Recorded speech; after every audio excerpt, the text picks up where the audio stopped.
Hate thy neighbour， 仇恨你嘅鄰居。今日我哋睇嘅係 The Economist 去年嘅呢一期啊，2024年9月28號，封面係澤連斯基 Crunch time for Ukraine。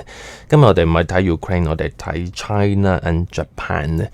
大家知道呢，中日關係係非常之微妙嘅，咁啊，亦都有一段係悲慘而血腥嘅歷史，係發生喺近代中國嘅。咁啊，今年2025年呢，亦都有不止一套嘅電影上映喺全國上映，亦都有好多嘅大型活動呢，係提醒我哋無忘呢一段嘅歷史與教訓，並且要珍愛和平個噃。咁 Hate thy neighbour 呢個標題呢，我覺得係不能再好啊！呢3隻字用咗嘅文學技巧就係典故啦，佢係借用聖經嘅 Love thy neighbour， 全句可以係 Love thy neighbour as thyself， 譯做愛人如己。咁 Love 嘅反面呢，就係 Hate， 而 Japan 又真係我哋嘅 neighbour 嚟個噃。咁我哋今日呢會睇頭3段仔啊。然後呢，我哋會集中討論一個寫作技巧叫做 appositive 同位語啊。首先喺度想問下大家，咩叫做抖音？咩叫做微博？咩叫做靖國神社？咩叫做 Panasonic 呢？嗱，4個 proper noun 命名，但係命名不代表說明，唔係講咗就代表讀者要知道嘅。咁所以呢，我哋可以加少少一個 phrase 仔，可能係短至3隻字，長至10隻字呢，今日都會見得到，去說明呢4個概念到底是什麼的概念，好讓大家嘅寫作呢變得更加之專業嘅噃。A tragedy like this could have happened in any country, said China's Foreign Ministry spokesman on September 19th. A day earlier, in the southern city of Shenzhen, a Chinese man had stabbed a 10-year-old Japanese boy while he was on his way to school. The boy later died from his injuries. The assailant was arrested at the scene. The authorities have released no information about his motives. 一種咁樣嘅悲劇呢，係可以喺任何國家度發生嘅。咁啊，中國嘅外交部發言人就喺9月19號度咁樣講啦。留意第一句呢，用咗一個相當之進階嘅我哋寫 journalistic writing 嘅一個技巧，叫做 mixed speech。佢呢係有 reporter speech 嘅喎，你見到冇 quotation mark 頭呢4隻字，即刻就轉入呢個 direct speech， 引用翻一個重要嘅人嘅重要嘅原文，就係呢6隻字，咁就係出自本人啊，即係呢個外交部發言人嘅口個噃。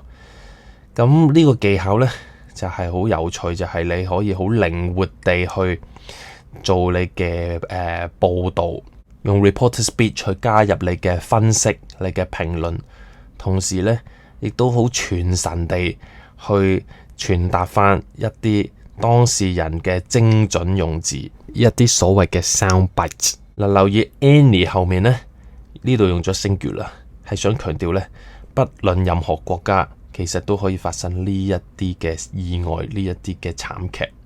咁如果轉做 plural countries 就會怪怪地㗎啦。咁啊喺1日之前呢，即係9月18號呢，咁喺中國南部城市深圳，一名中國男子呢係捅咗一名嘅10歲日本男孩。咁當時佢係返緊學嘅。咁呢名男孩後來呢就傷重死亡。而 assailant 呢個兇徒呢，呢個行兇者呢係當場被捕。官方呢對於佢嘅動機呢係無可奉告嘅。大家留意個 tense 呢，本來係 past tense died 或者 was arrested， 去到呢句呢，我哋轉咗做 present perfect tense， 因為呢事件發生咗，死嘅死咗，傷嘅傷咗，但係發放消息呢係同而家有關係嘅喎，就想講未發放消息所以而家呢，我哋都係無從得知一個官方嘅口徑。由於同現在有關呢，呢個 present perfect tense 呢係用得好嘅。The attack was strikingly similar to another, which also happened in China.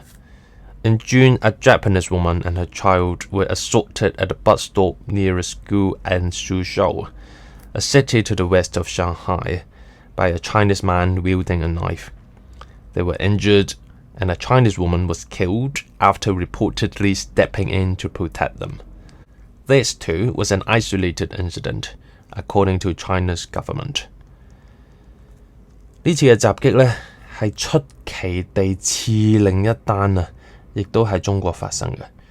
咁喺6月呢，2024年6月呢，一名嘅日本女子同佢嘅孩子呢，就係喺蘇州嘅一間學校，應該係日本人學校附近嘅一個巴士站度遇襲㗎。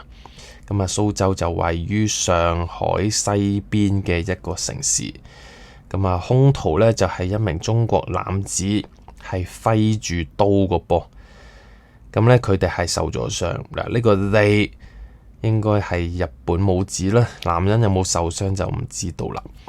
而呢，一個中國嘅女子係死亡喎，發生咩事呢？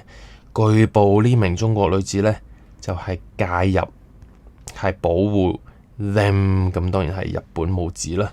咁啊，呢次亦都係個別事件嚟嘅。咁啊，中國政府就咁講啦。嗱，今次呢，呢句就用咗純100% 嘅 reporter speech 啦。嗱，第一段嘅首句同第二段嘅尾句係呼應嘅喎。不過第一次用咗 mixed speech， 而第二次就用咗純嘅 reporter speech。可能一啲官方嘅外交辭令呢，其實嘅字眼都係大同小異。咁所以呢，第二次呢，記者就覺得冇必要去複製啦。作為一個記者呢，加入一啲 variety 呢，係佢嘅寫作本能嚟個噃。咁講起 variety 都睇下同義詞啊，3個 A 都係襲擊 attack， 大家一定識啦，唔需要多講。assault 暴力襲擊，咁啊一定係構成犯罪噶啦。嗱，唔係講笑，即刻聽到警車聲。跟住呢個大家可能陌生啲啦。assail 作為一個 verb assail A-S-S-A-I-L 咧，亦都係暴力猛烈地去攻擊去施襲。But many see a link between the attacks, anti-Japanese xenophobia. Chinese schools stir up resentment of Japan over its invasion of China and the atrocities it committed in the 1930s and 40s. Some note that the attack in Shenzhen occurred on the date of the Mukden incident, when Japan faked an explosion in northeast China to justify its invasion. The evil seeds planted by the Japanese back then have borne an evil fruit, said the commentator on Weibo, a microblogging site. The real murderers are the Japanese themselves. 呢個 but 係對應乜嘢呢？就係呢，有人話呢啲係個別事件，但係好多人其實都見到呢兩次嘅施襲都係有共通點，都係有聯繫，就係反日嘅排外，甚至係仇外嘅情緒。中國學校呢，就掀起咗對日本嘅仇恨，因為佢哋喺1930同40年代嘅時候入侵中國，或者我哋叫侵華啦。咁啊，並且犯下咗種種嘅 atrocities 暴行。咁有人就留意到並指出呢，深圳嘅呢一次嘅襲擊事件呢，係發生喺 Mukden Incident 嘅同一日嘅喎。咁我哋計下先，9月19號嘅前一日，即係9月18號，就係 Mukden Incident。Mukden 即係中國瀋陽，中國東北嘅一個地方。點解瀋陽叫做 Mukden 呢？因為呢個唔係普通話嘅寫法，呢個係當時滿洲中國嘅叫法嚟嘅。咁啊，一般我哋嘅歷史書叫做918事變嘅，就用日子，就唔係用地點去命名嘅。咁啊嗱，都解釋啊，雖然呢個唔係我哋一陣講嘅 positive， 都解釋咩叫做 Mukden Incident， 就係呢日本喺呢個中國嘅東北嗰度呢，就自編自導自演咗一個爆炸炸毀自己一段路軌啦。呢度冇講路軌，但係大家有認識歷史都知少少啦。咁就去呢製造一個藉口入侵中國嘅呢啲邪惡嘅種子，由日本人當年埋下嘅邪惡種子呢，而家結出惡果，邪惡嘅果子啦。真正嘅兇手係日本人佢哋自己。咁啊，一位評論人呢，就喺微博上面咁樣講啦。嗱，嚟到今日嘅重點啦。咩叫微博呢？就係一個微博網站啦。吓，咁都得？微博就係微博網站，咁都叫講咗啊？係啊，因為呢個係中文，呢個係英文嚟噶嘛。咁你微博你唔可以假設啲外國英文西方讀者睇得明，咁所以你就好貼心地加呢3隻字，就叫做盡咗本分噶啦。咁呢個就叫做 appositive 同位語，好多時候咧都會先出一個 proper noun， 然後 comma 再出一個 noun phrase， 再可能落第二個 comma 或者一個 full stop， 效果就好似一對引號，我哋有開引號 a microblogging site， 刪引號，就係咁簡單啦。咁同學係可以背咗佢嘅。咩叫微博？就係 a microblogging site 3隻字。OK， 嗱，冇 hyphen 嘅 microblogging 係黐住嘅，搞掂咯噃。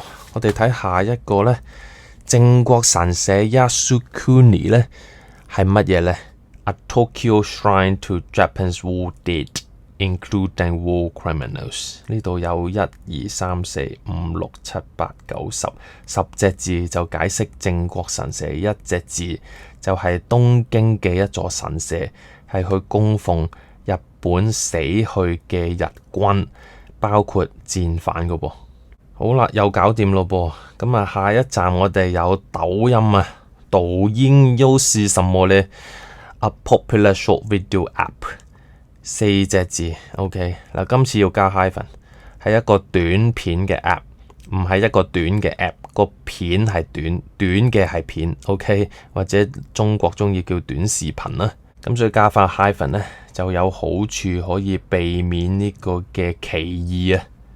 OK， 咁啊，最後一站我哋有 Panasonic，A Japanese electronics giant。嗱，又見到第一個 comma 好似開引號，第二個 comma 好似刪引號。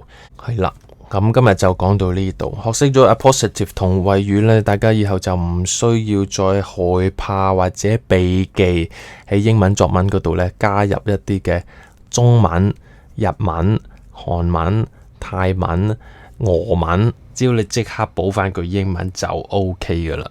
所以嗰啲咩微波啊、抖音啊、淘寶啊、拼多多啊，以後同我冚唪唥掉晒落篇英文作文度，有咁多塞咁多落去嗱，記得加翻句英文喎，唔加會扣分，加咗呢會加分喎，顯示到你有國際加本土視野，咁你啲例子咪實啲咯，你答啲名出嚟咪感覺上完整啲咯，咁樣嘅論述文marker咪記得你咯。